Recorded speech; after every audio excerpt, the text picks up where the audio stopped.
Nous sommes en août 2021, dans l'État de l'Illinois aux États-Unis. Un incident tragique et inattendu ébranla la communauté de Lake County. Un homme de 87 ans, dont la vie était aussi ordinaire que celle de n'importe quel autre résident de son âge, devint malgré lui le centre d'un récit qui mélangerait mystère, ignorance et fatalité. Ce charmant vieil homme, dont l'identité demeure inconnue aux yeux du public, vivait tranquillement dans une maison qui avait, semble-t-il, une fréquentation inhabituelle et des chauves-souris. On racontait qu'il était conscient de leur présence dans les combles, mais il n'avait jamais pris la peine de les faire éloigner. Un soir d'août, la quiétude de sa vie fut brisée.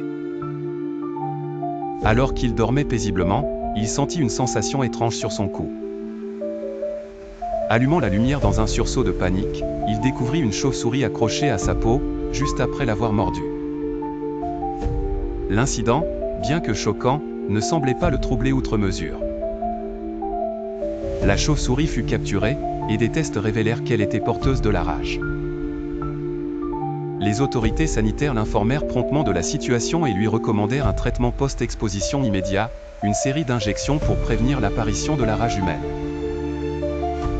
En dépit de ces conseils médicaux urgents, l'homme, dans sa sagesse ou peut-être par excès de confiance, refusa le vaccin.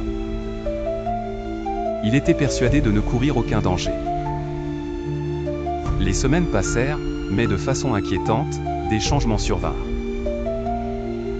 La santé de l'homme commença à se détériorer, devenant la proie de symptômes atypiques et alarmants. Il montra des signes de confusion mentale, souffrit de spasmes incontrôlables, et fut hanté par des hallucinations oppressantes. Il perdit la vie peu de temps après, c'était le premier cas humain de rage depuis 1954 en Illinois.